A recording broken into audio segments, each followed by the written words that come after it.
Hansel and Gretel's Lost Adventures, Part 2. Hansel watched Emily and her friends return to their table. "She insulted us." "She did," Morgan said. Gretel looked at Emily's table. The group had already begun laughing about something else, their attention drifting away as quickly as it had arrived. "They are cruel," she said. "Some people are," Morgan replied. "Modern clothing and modern buildings have not made everyone kind." Hansel slowly settled back against a booth. His stomach was still painfully full, but his anger had begun to replace the warmth of the meal. Gretel reached for his hand beneath the table. Morgan stood and adjusted her coat. "Come on. We should leave before you both fall asleep here." Hansel pushed himself upright with a groan. "I am not asleep." Morgan looked at him with a serious look. "You can barely walk." "I can walk," Hansel said as he staggered and then took one step, paused, and pressed a hand to his stomach. Gretel looked at him. "You were saying?" Hansel sighed. "I can walk very slowly." Emily gathered her friends and led them toward the restaurant's entrance. Before leaving, she glanced back at Gretel and gave her one last ugly look, her mouth twisting as though Gretel's dress had offended her personally. Gretel tried not to react, but she felt the stare follow her. She lowered her eyes to the table and pretended to study the empty pizza box. The others passed by, laughing and whispering.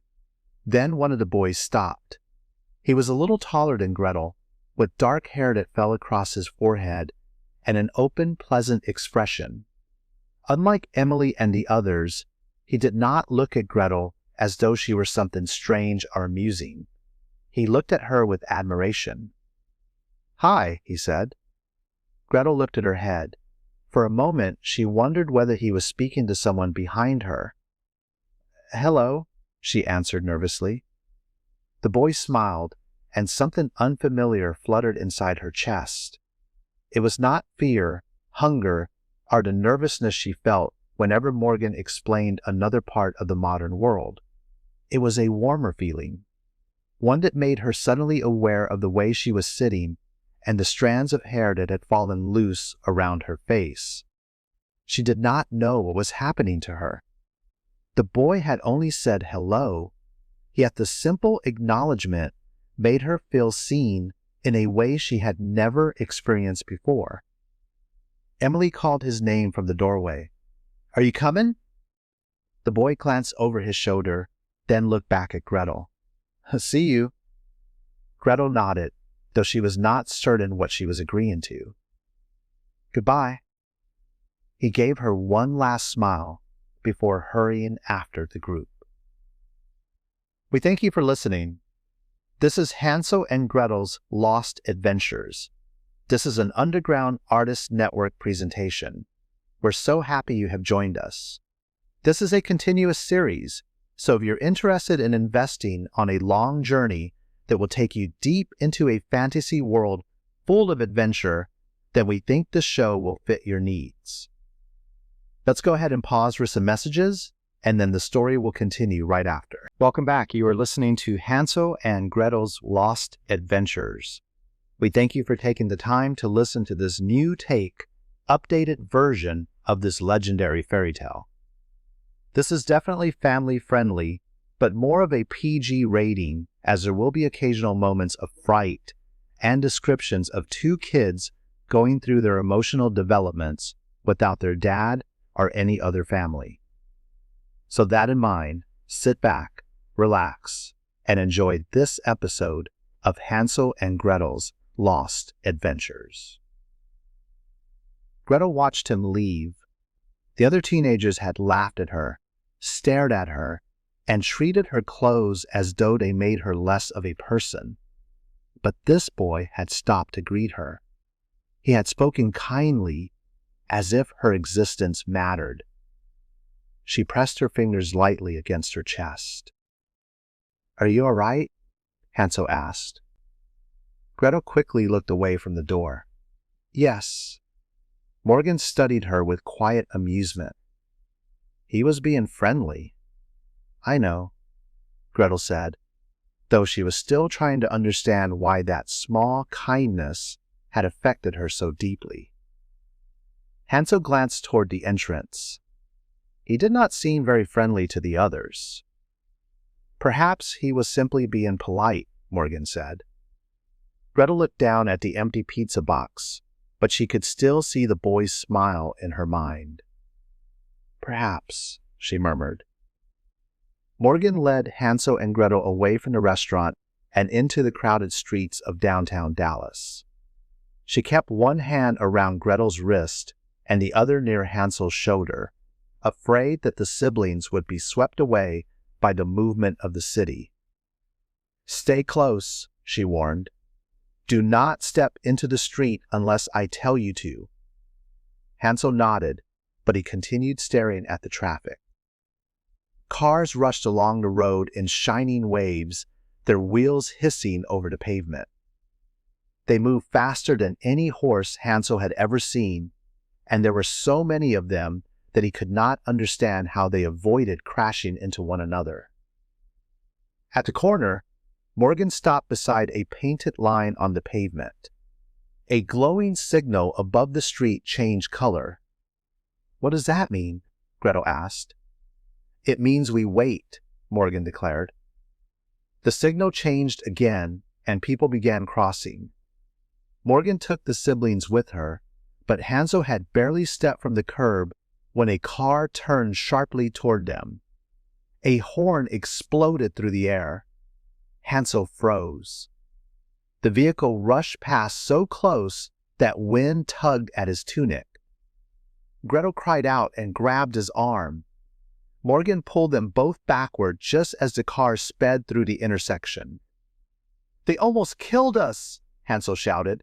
They were supposed to stop, Morgan said, her voice tense. The driver was not paying attention. Hansel stared after the car. Then why did you tell us to cross? Because the signal said it was safe. It lied. Before Morgan could answer, another vehicle swung around the corner. Gretel stepped back in alarm, but a second car passed behind her, trapping her between the curb and the moving traffic. Morgan caught her by the sleeve and pulled her out of the street. Do not move without me, Morgan said sharply. Gretel's face had gone pale. The road is full of monsters. They are machines, Morgan replied. They behave like monsters. Morgan guided them across only after the traffic stopped completely. Even then, Hansel moved stiffly, watching every vehicle as though it might suddenly leap onto the sidewalk. When they reached the other side, he released a breath he had been holding. They had gone only a short distance when voices called out from the edge of the sidewalk. Hey, you want to watch? Come look at these sunglasses. Best price in the city.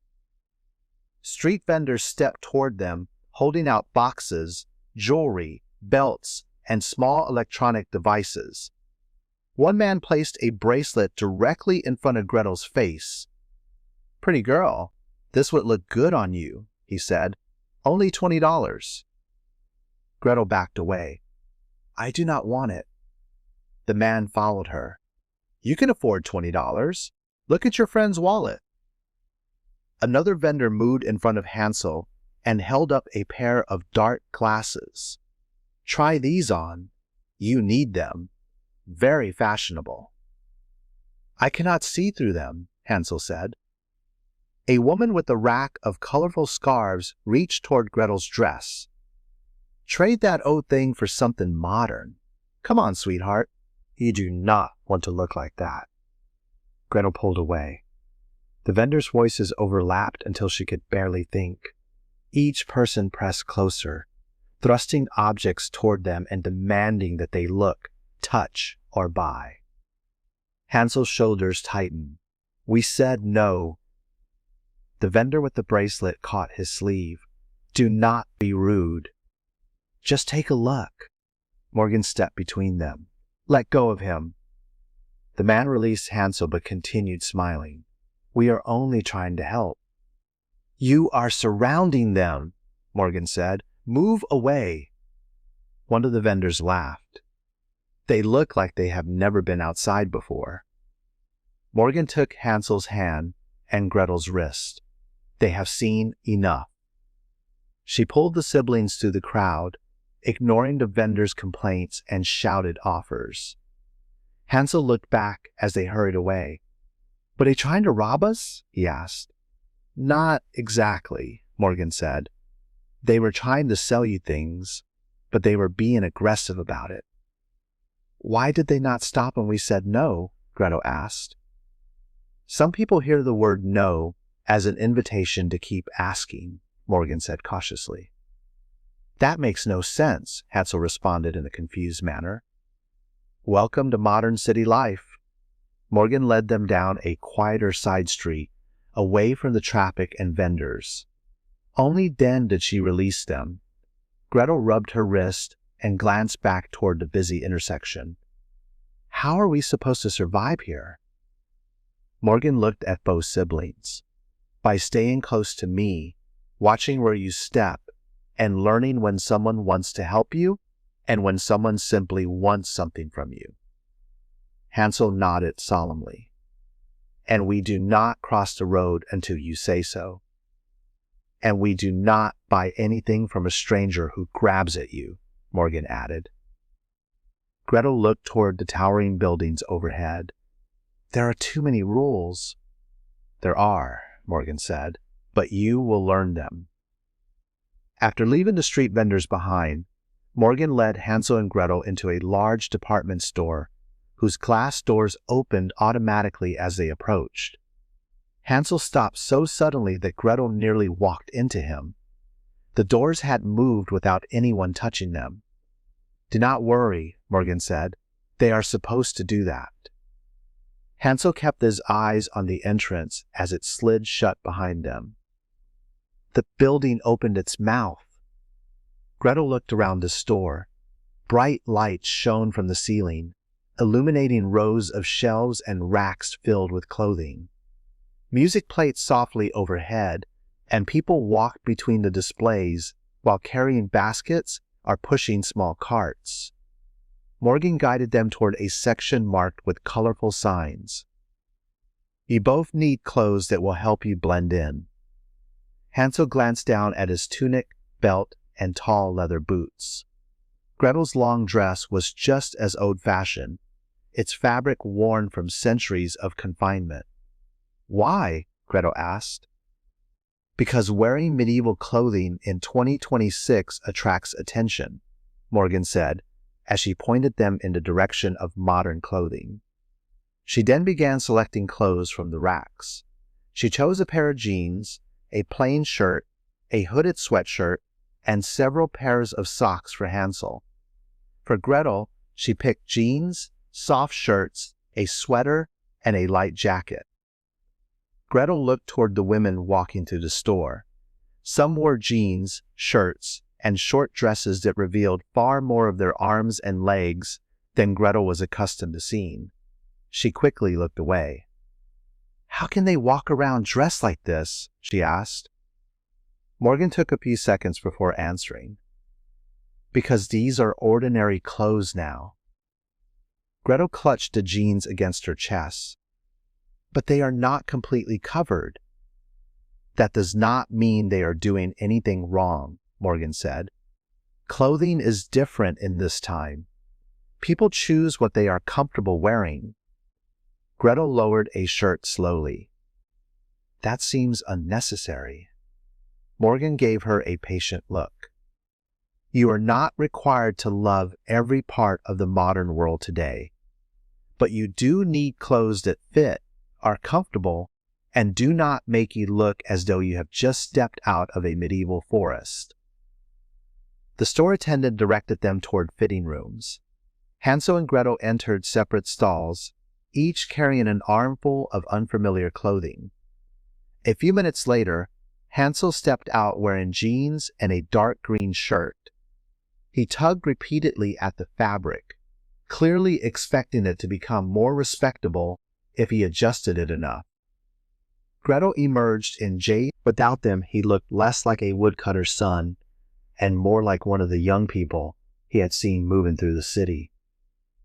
"I look strange," he said. "You look your age," Morgan told him. Gretel stood beside him and studied her reflection.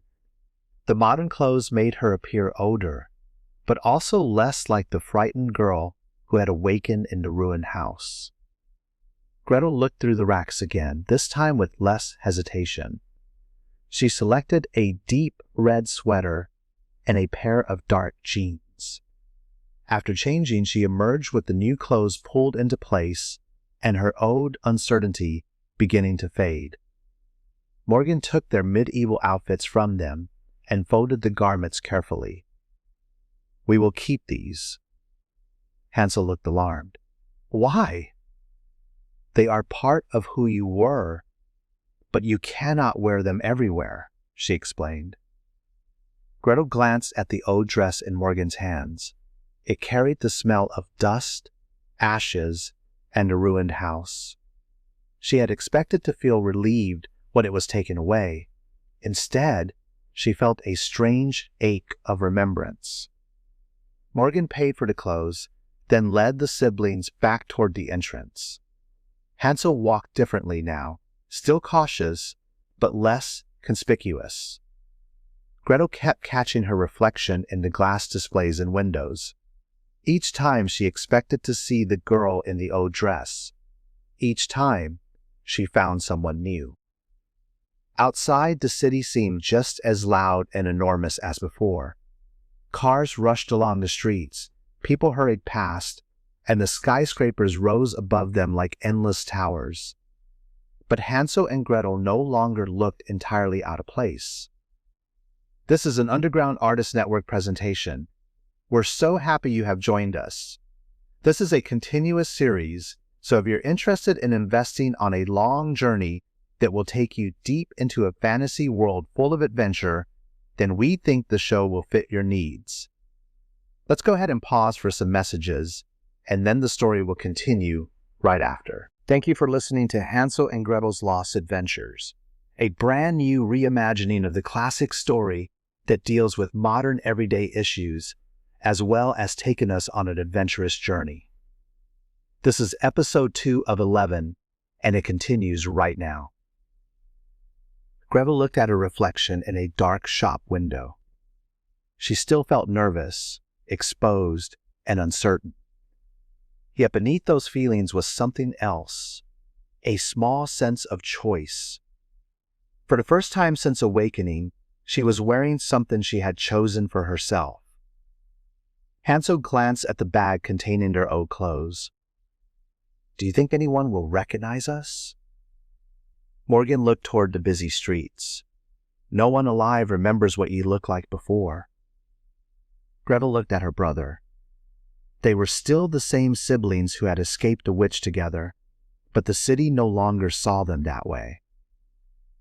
In their new clothes, they walked beside Morgan as though they had been given the chance to begin again. And for the first time, Hansel and Gretel felt less like people who had awakened from the past and more like young people stepping into a new life. They had only gone a few blocks when Morgan's pace changed. Until then, she had guided Hansel and Gretel through the crowded sidewalks with steady confidence, pointing out which streets were safe to cross and warning them whenever a car came too close. Now she stopped so abruptly that Hansel nearly walked into her. "What is it?" he asked. Morgan did not answer at once. She was staring past him toward the opposite end of the street. 3 men in cowboy attire were walking in their direction. They wore wide-brimmed hats, boots, jeans, and fitted shirts.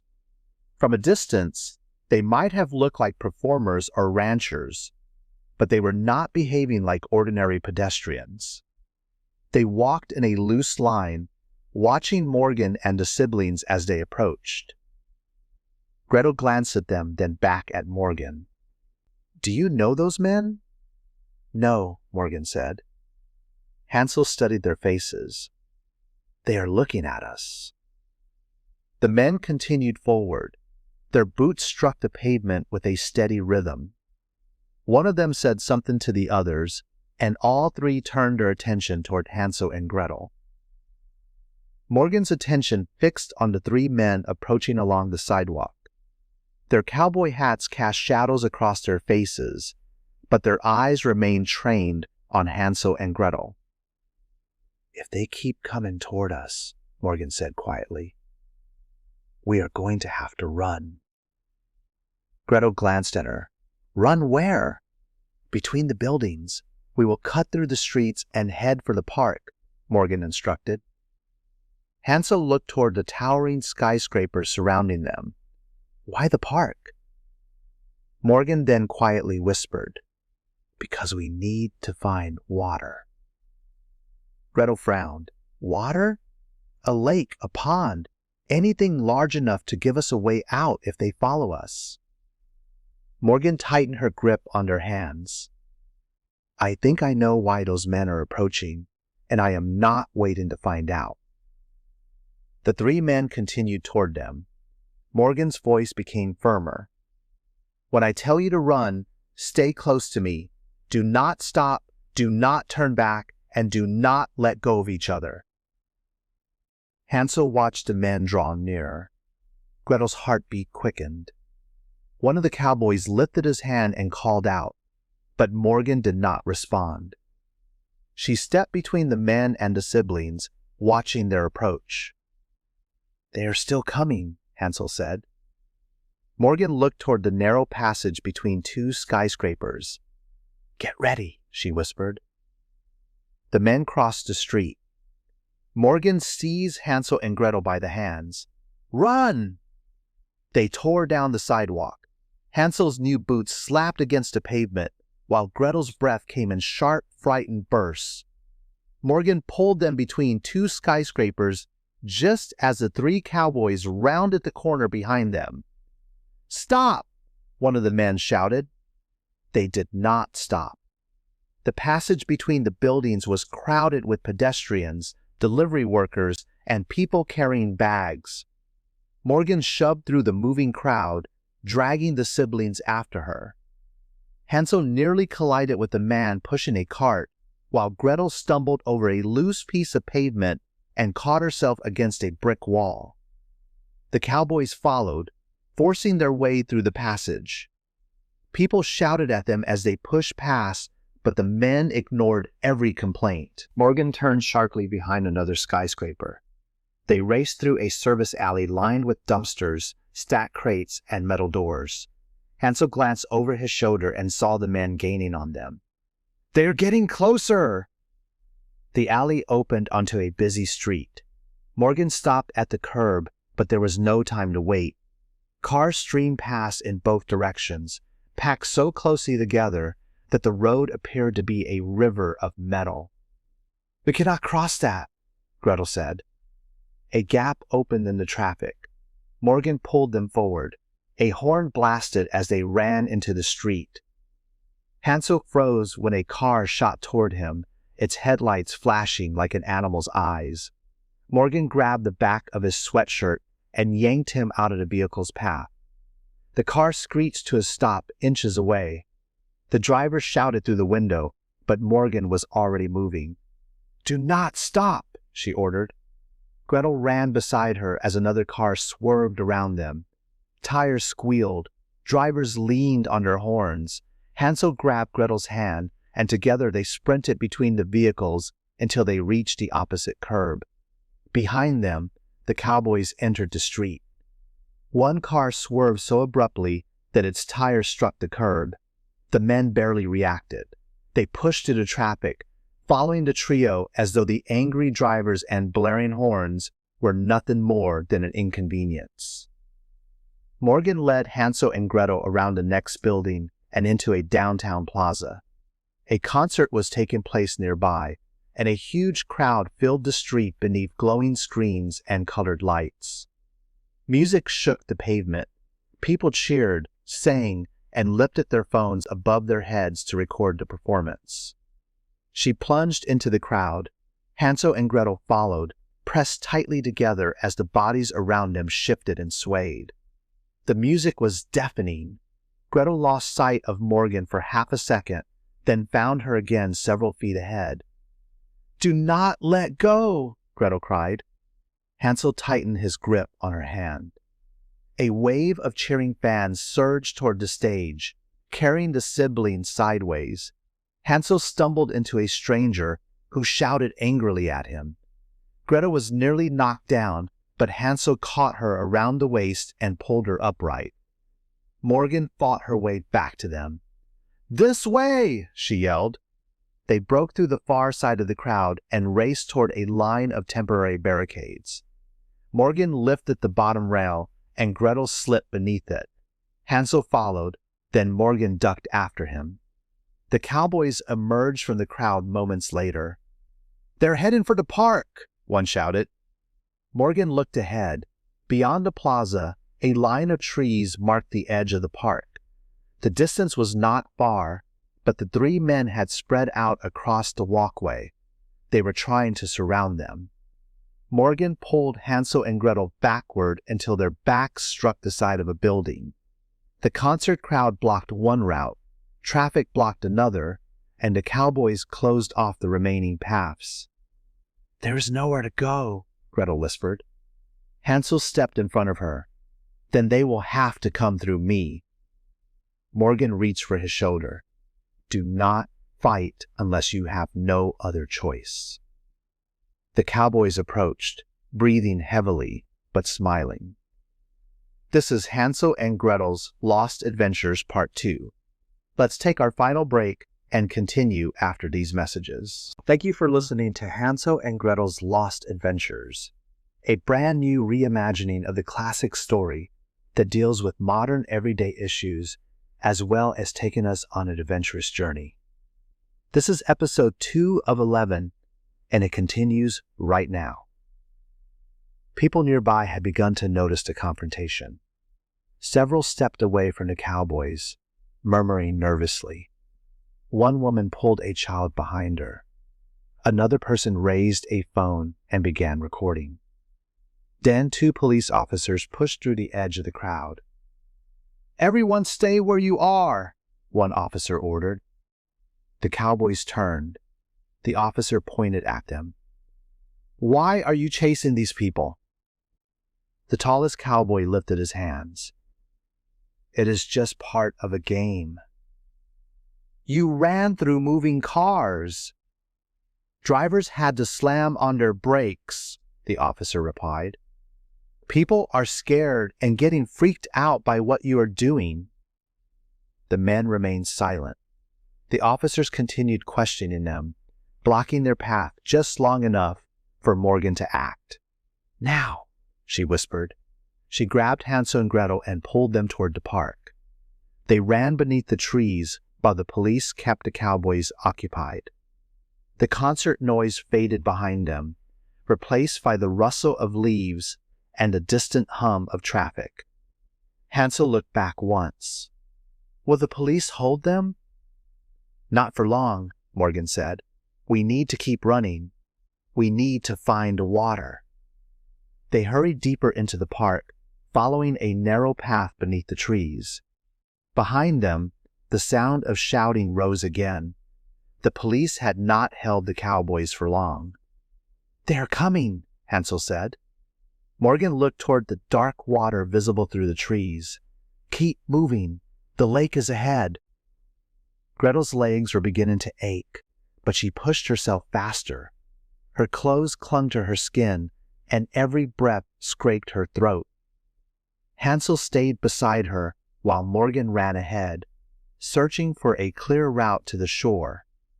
A branch snapped behind them. Gretel turned just as one of the cowboys burst through the trees. He lunged forward and seized her around the waist.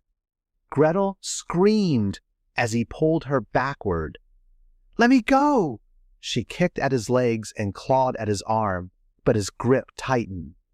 Hansel spun around. The cowboy dragged Gretel away from the path while the other 2 men rushed after him. "Get your hands off my sister," Hansel shouted. The cowboy laughed. Gretel drove her elbow into his ribs.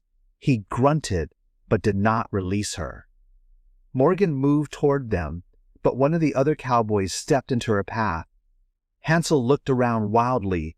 A thick branch lay on the ground near the roots of a tree. He grabbed it with both hands and charged. "Let her go!" The cowboy turned toward him. Hansel swung the branch over his head and brought it down against the man's shoulder and the side of his head. The blow made him stagger and loosen his hold. Gretel dropped to the ground and scrambled away. Hansel caught her hand and pulled her behind him, holding the branch out toward the men. The cowboy stumbled, one hand pressed against his head. His companions moved forward, but Morgan seized both siblings by the arms. They raced toward the lake. The shoreline appeared through the trees, dark water rippling beneath the lights of downtown Dallas. Hansel and Gretel slowed when they reached the edge. "There is nowhere else to go," Gretel gasped. Morgan looked back. The three cowboys were charging down the path. "Into the water," she said. The first cowboy reached the shore. Morgan grabbed Hansel and Gretel's hands, and the three of them plunged into the lake together. Cold water closed over their heads. Gretel gasped and kicked wildly, while Hansel fought to keep hold of her. Morgan surfaced first and pulled them away from the shore. "Swim!" she ordered. "Keep moving!" Behind them, the cowboys shouted from the bank. "Get out of the water!" The shouts of the cowboys echoed across the lake as Morgan reached for Hansel and Gretel. "Hold on to me," she said. The water around them began to glow. For one dizzying second, the lake stretched in every direction, and the cowboys' voices seemed to come from far away. Then the water flashed white. In an instant, Hansel, Gretel, and Morgan vanished from the middle of the lake. They reappeared on the opposite shore, stumbling onto the wet grass beneath the trees. Hansel fell to one knee, while Gretel caught herself against Morgan's shoulder. Across the lake, the cowboys were gone from sight. Their shouts had disappeared completely, swallowed by the distance and the darkness. Gretel looked back over the water. "They are gone." "For now," Morgan said. Hansel stared at the lake, still struggling to understand how quickly they had crossed it. "We were in the middle of the water." "And now we are on the other side," Morgan replied. She released her hands and took a slow breath. The strain showed in her face. At last, Morgan led them to a shadowed section of shoreline, hidden by overhanging branches. Hansel crawled onto the grass, coughing hard. Gretel collapsed beside him, shivering as water streamed from her hair and clothes. Morgan climbed out after them and turned toward the distant shore. The cowboys remained there, unable to follow. Morgan looked at the three men across the lake. "We cannot stay here long. Once they find a way around the water, they may come after us again." Hansel released a tired groan. Morgan helped Hansel and Gretel farther into the shadows along the lake's edge. All three were soaked, shivering, and breathing hard. Across the water, the cowboys remained near the opposite shore, searching for a way around it. Hansel gripped Gretel's hand. "Where are we going?" "To a place near the Dallas airport. There are hotels there, and one of them will give us shelter for the night," Morgan said as she took their hands. Rows of enormous hotels stretched along the road, their glass windows glowing against the darkness. Some rose so high that Hansel had to tilt his head back to see their roofs. Their entrances were marked by bright signs, fountains, revolving doors, and tall columns of light. Gretel stared at them. "Are those palaces?" "Hotels," Morgan said. "They are larger than castles." Some of them are. Hansel looked toward a building with dozens of floors. How many families live inside? People do not usually live in hotels permanently. They pay to stay there for a short time, Morgan explained. Gretel turned toward Morgan. How did you bring us here from the lake? Morgan looked at the water gathered in the shallow drainage channel beside the road. Water helps me travel. There is water everywhere? Hansel asked. Morgan chose her words wisely. Not everywhere, but enough. Water is the element of life. When I have access to a body of water, I can use it as a passage from one place to another. Gretel studied the narrow channel. And you can take us anywhere? Anywhere in the current time, Morgan explained. I cannot travel backward to the past or forward into the future. But if a place exists now, and I can reach water connected to my power, I can transport us there. Hansel glanced back toward the direction of the lake. Then why did we run through all of Dallas? Morgan's expression tightened. Because teleportation is not a power I can use without limits. Every time I transport us, the power wears me down. If I use it too often, the connection weakens. The distance becomes harder to cross, and the journey becomes less reliable. Gretel folded her arms, still shivering. And you are certain one of these hotels will let us stay? Morgan reached into her coat and checked the money she had secured earlier. I am certain I can find one that will. She led them toward the nearest hotel entrance. Hansel and Gretel followed, still staring at the towering buildings, the moving cars, and the airplanes crossing the sky. After Morgan led them into the hotel lobby, Hansel and Gretel sat wrapped in thick towels while she spoke with the clerk. The lobby was warm and bright, with polished floors, tall windows, and chandeliers that glittered overhead. Even surrounded by luxury, Hansel kept glancing toward the entrance. Gretel looked at Morgan. Why were those men chasing us? Morgan returned from the front desk and sat across from them. For a moment, she said nothing. Her expression had become more serious than either sibling had seen before. The men were not ordinary cowboys, she said. They belonged to a group called the Rollers. They are guardians of the earth, Gretel frowned. Guardians protect people. Good guardians do, Morgan replied. The Rollers do not protect individuals.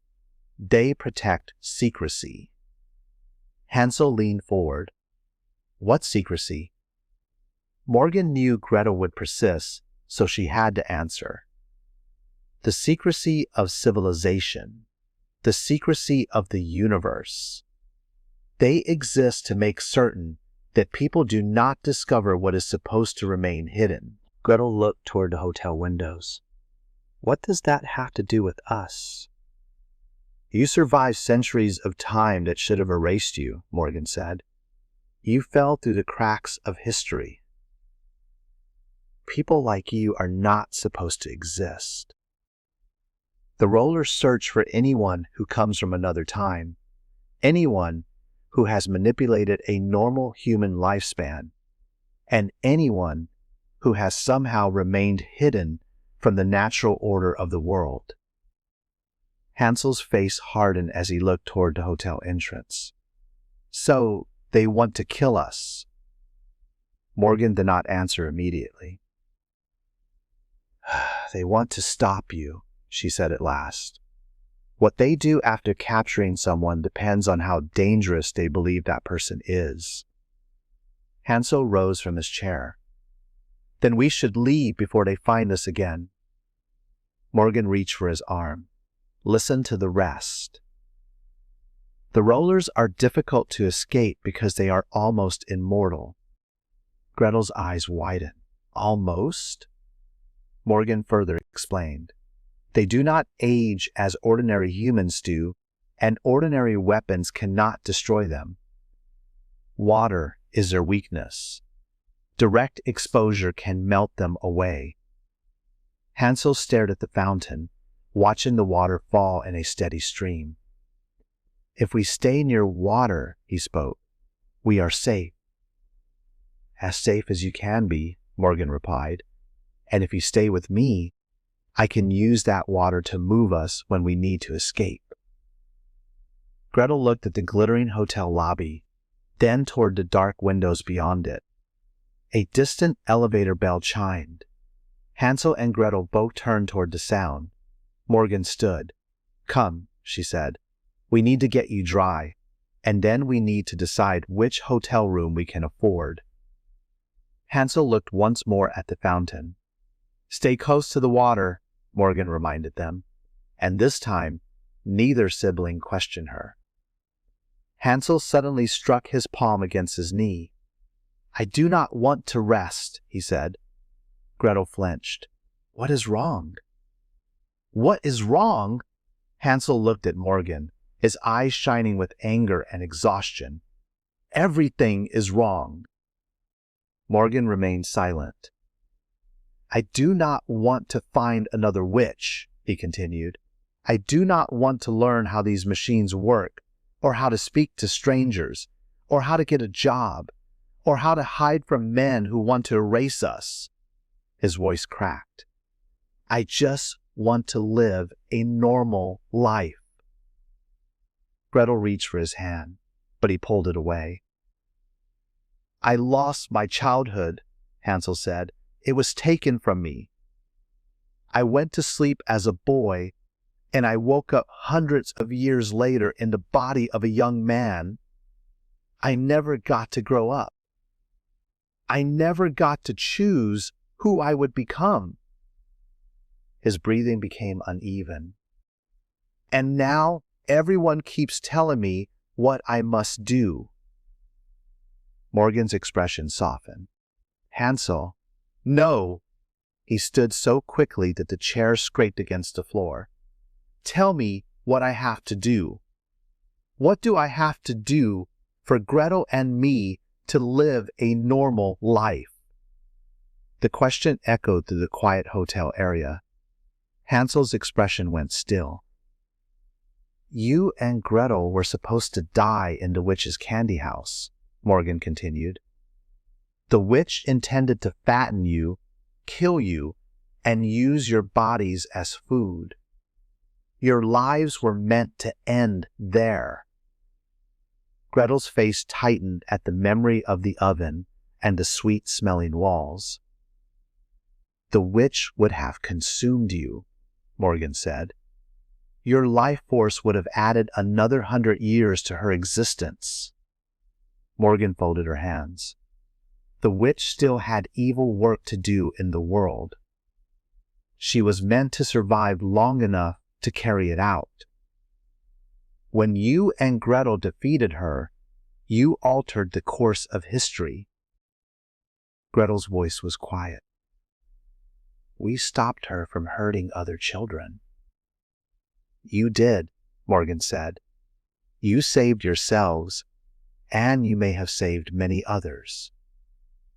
But the spirits of the forest believed that no one had the right to decide who should live or die, not even a witch who intended to murder you. Hansel shook his head. So we were punished for surviving? You were punished for killing her, Morgan replied. But the punishment did not erase what you had done. It trapped you outside the natural movement of time.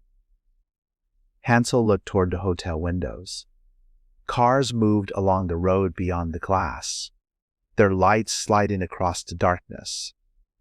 Gretel looked at him, hurt flickering across her face. The fountain continued to murmur beside them. Hansel watched the water move in circles. I still do not want this responsibility. You do not have to want it, Morgan said. You only have to take the next step. Hansel leaned against his sister, exhausted. For the first time since waking, he allowed himself to grieve the childhood he had lost. Hansel remained seated beside the fountain, holding Gretel's hand, while the water murmured behind them. His anger had faded into exhaustion, but the questions Morgan had raised still troubled him. "You said we were supposed to die in the witch's house," he said. "Then how did we end up back at our father's cottage?" Morgan's expression grew solemn. "Your father found you after you escaped," she said. "He believed the worst was over. He had been freed from your stepmother, and he thought you had finally defeated the witch who had threatened you." Gretel's gaze lowered. "I remember that night." "So do I," Hansel said. "Father prepared a meal for us. He was happy." "He was," Morgan replied. "His love for you was real. But the meal was not what it appeared to be." Hansel's fingers tightened around Gretel's. Gretel stared at Morgan. "She sent the spell?" "She did. She poisoned the food prepared for your celebration, not with an ordinary poison, but with an enchantment designed to place you in a sleep that time could not break." Gretel closed her eyes. She could still smell the onions and roasted meat, still see their father moving around the cottage with an unfamiliar smile of relief. "He looked happy," she whispered. "He was happy," Morgan said. "He believed he had his children back." Hansel looked down at his hands. "What happened to him?" "The enchantment carried a second price. Your father was condemned to remain in that forest, cutting wood and serving the spirits who ruled it. He could not leave the German wood forest, and he could not take you with him." Morgan's voice softened. "Your father agreed to the punishment. He was forced to relocate and continue cutting wood in the forest, while you remained in the cottage beneath the spell. That was the price of his freedom from your stepmother, the price of your survival, and the price of allowing you to awaken one day." Hansel looked toward the dark windows. "We thought that meal meant we were safe." "For one night, your father believed you were," Morgan replied. "That belief was genuine, even though the witch's spell had already taken hold." For a while, the siblings sat in silence beside the fountain, holding on to the final memory of their father, not as a betrayal, but as the last moment in which his love had reached them. Gretel's hands curled at her sides. "And now they are giving us another task?" "They are giving you a chance," Morgan said. "You were meant to die in the candy house. Instead, you survived and changed the course of history. The spirits punished you for taking the witch's life, but they have also recognized that you were victims of her cruelty." Hansel looked toward the fountain. "So what happens if we find this new witch?" "If you bring her to justice and stop her from harming more children, the spirits will consider your punishment complete." Morgan held his gaze. "If we survive this task, I will tell you everything I know." "You promise?" "I promise." Much later, Morgan finally fell asleep. She had taken the chair nearest the hotel room door, insisting that one of them should remain awake in case the rollers found them. But exhaustion eventually overcame her. Her head tilted against the back of the chair, her dark hair falling across her face as her breathing settled into a slow, steady rhythm. Hansel watched her for several minutes. "She is asleep," he whispered. Gretel stood near the glass doors leading to the balcony. "Are you certain?" Gretel glanced back at Morgan. "Perhaps spirits do not need sleep." "She looks as though she does." Gretel opened the balcony door. Warm night air drifted into the room, carrying the distant sounds of traffic, music, and voices. She stepped outside, and Hansel followed. The city stretched beneath them in every direction. Dallas glittered with thousands of lights, the streets shining like rivers between the skyscrapers. Cars moved along the roads in bright streams, while signs flashed above buildings and aircraft crossed the dark sky in the distance. Gretel rested her hands against the balcony railing. "It is beautiful." "It is dangerous," Hansel said. They stood in silence, looking down at the city that had frightened them since the moment they awakened. From above, the traffic no longer seemed like a collection of metal monsters. It looked almost orderly, though Hansel knew how quickly it could become deadly. "I do not want this," he said at last. Gretel turned toward him. "The witch?" "All of it. The rollers, the spirits, finding another witch, learning how to live here, being told that our freedom depends on completing one more task." Gretel looked at the glass doors at Morgan sleeping inside. "Neither do I. She says she is helping us, but every answer she gives brings another question. And every question brings another responsibility." Hansel gripped the railing. "We lost hundreds of years. We lost father. We lost our childhood. Now we are expected to save strangers before we are even allowed to decide what we want." Gretel's expression hardened. "I want to decide for myself." Hansel looked at her. "What are you suggesting?" Gretel paused. "That we leave." Hansel looked again at Morgan. The sleeping woman had helped them escape the ruined house, guided them through the city, and pulled them away from the rollers. But she had also brought them into a world filled with rules, hidden enemies, and tasks they had never agreed to accept. Hansel was quiet for a long time. Gretel held out her hand. He looked at her hand, then took it. "We make a pact," Gretel said. "No matter what happens, we protect one another." Hansel looked down at the city.